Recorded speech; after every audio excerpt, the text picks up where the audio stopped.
Hello students, welcome to my channel easy learning accounts. आज के इस वीडियो में हम चैप्टर 2 स्टार्ट करेंगे ऑफ अकाउंटेंसी क्लास 11, जिसका नाम है बेसिक अकाउंटिंग टर्म्स।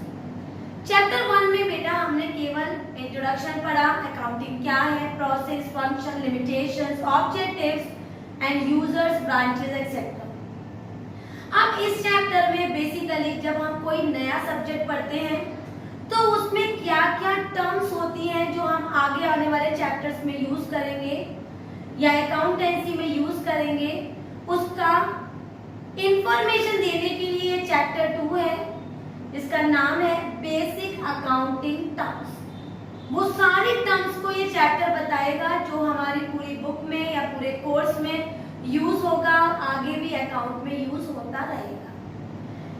एक एक करके हम सारे टर्म्स को डिस्कस करेंगे और फिर आगे अपने थर्ड चैप्टर की तरफ आगे बढ़ेंगे। कुछ अकाउंटिंग टर्म्स मैंने बोर्ड पे लिखी हुई हैं, एक एक करके सीक्वेंस ऑर्डर में इसको समझते जाएंगे और आगे बढ़ते जाएंगे। सबसे पहली अकाउंटिंग टर्म है वो है बिजनेस ट्रांजैक्शन।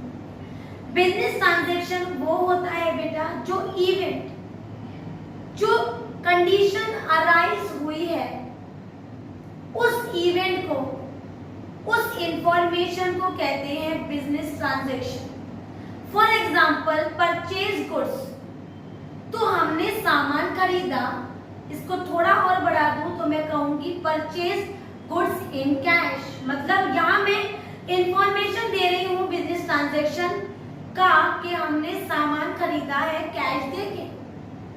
तो ये जो इवेंट हुआ है परचेज का, इस इवेंट को कहते हैं business transaction concerned with the money measurement only, always ignores quality. तो क्वालिटी को इग्नोर करते हुए, मनी को मेजर करते हुए, क्वांटिटेटिव जब ट्रांजैक्शन अराइज होती है, इवेंट अराइज होता है, sold goods, purchase goods, purchase furniture, cash deposit, cash withdrawn, everything, every event which I am giving the example, as such all the events are known as business transaction. आगे बढ़ते हैं, हमारा next point है capital.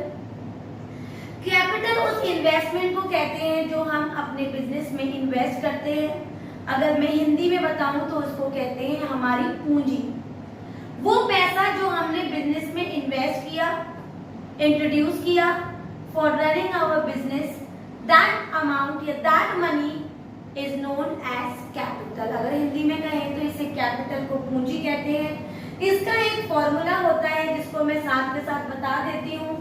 Capital is equal to assets minus liabilities. मतलब अगर मैं अपनी संपत्ति में से अपने कर्जे को माइनस कर दूं तो जो आंसर आएगा वो हमारी कैपिटल कहलाएगी। तो capital is equal to assets minus liabilities, भूलेंगे नहीं। आगे बढ़ते हैं, नेक्स्ट है हमारा लायबिलिटीज। लायबिलिटीज का मतलब होता है बेटा कर्जा, जो हम किसी से लेते हैं और हमें उसे देना होता है, उसको कहते हैं लायबिलिटीज। तो liabilities the amount due which we have to pay to the other party after a specific period of time.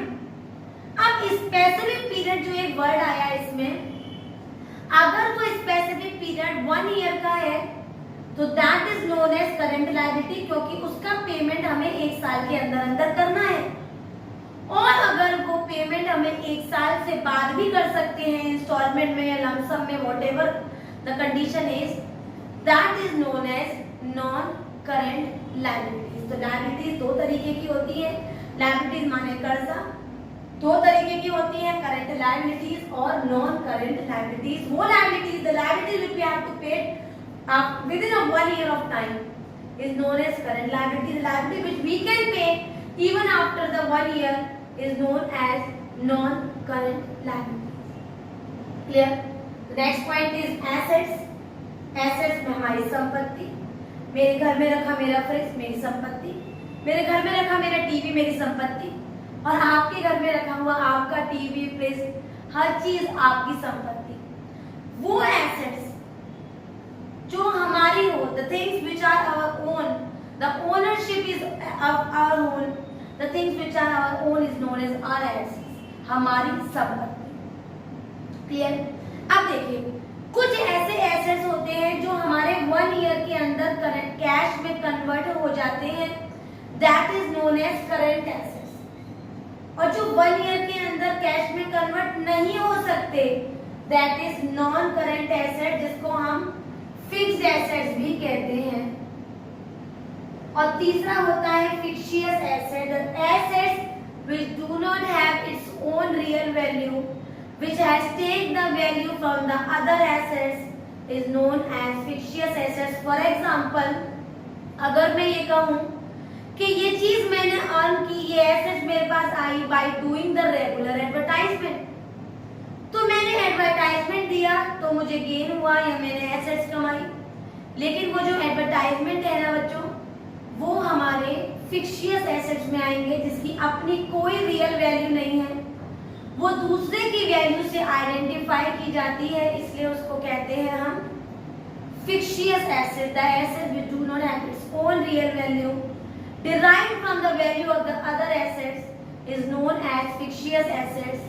So there are 3 types of assets: current assets, non-current assets and fictitious assets.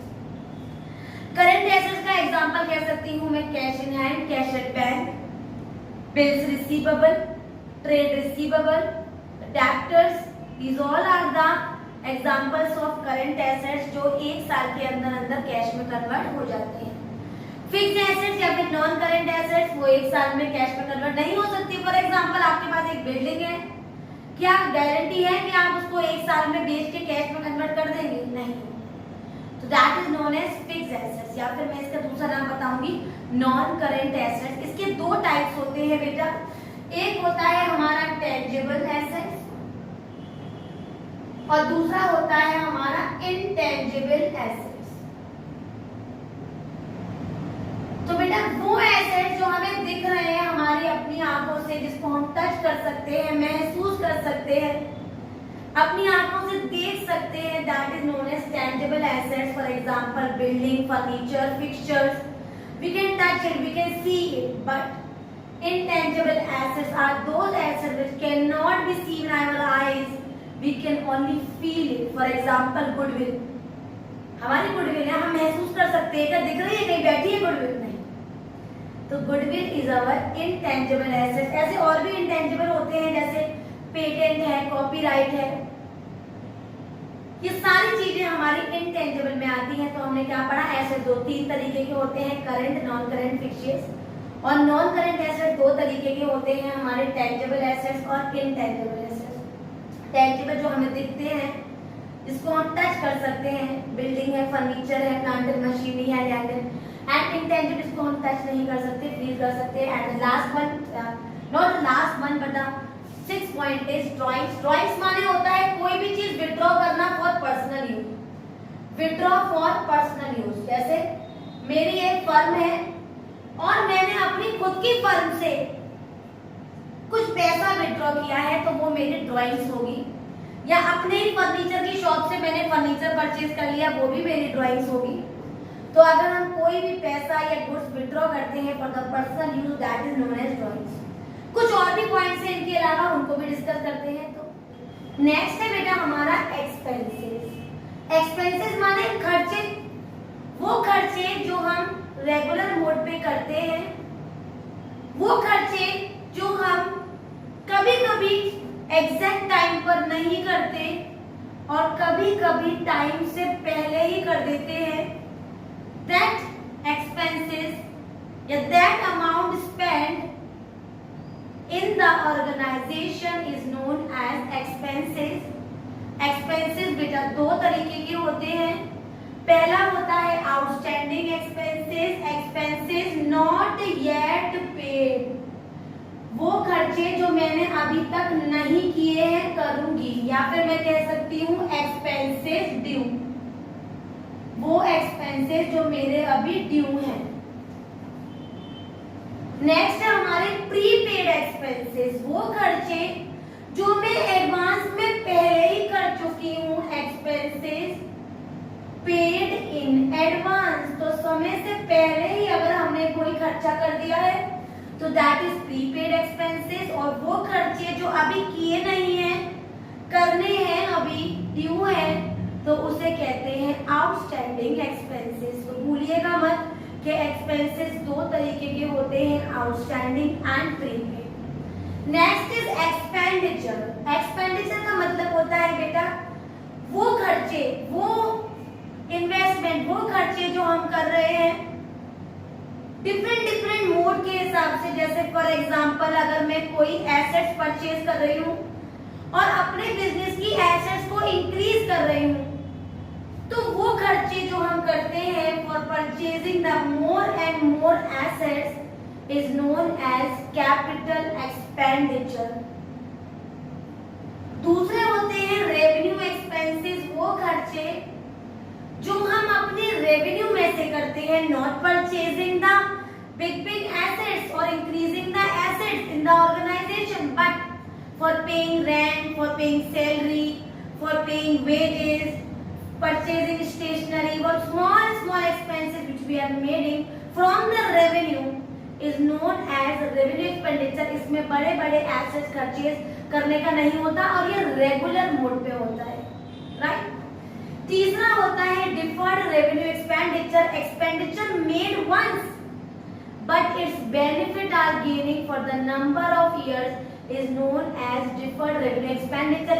एक ही example से सारी बात clear हो जाएगी। For example मैंने एक नया business start किया है और मेरे बिजनेस में मैंने बच्चों उसको अपलिफ्ट करने के लिए मैंने 3 लाख का एडवर्टाइजमेंट में खर्चा किया।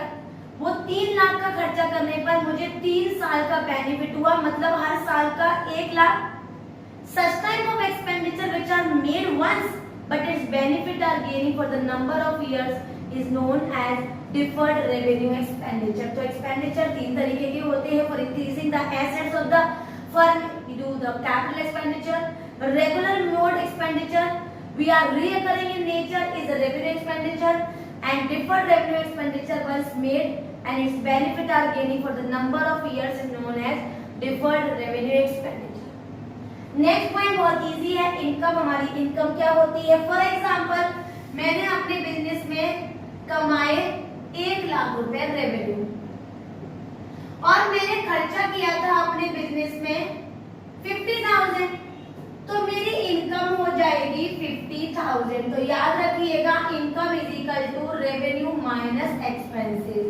अगर मैं रेवेन्यू में से, अपनी आय में से अपने खर्चों को माइनस कर दूं तो जो आंसर आएगा वो इनकम होगा। तो income is the difference between revenue and expenses, it is known as income. Next है हमारा गेन।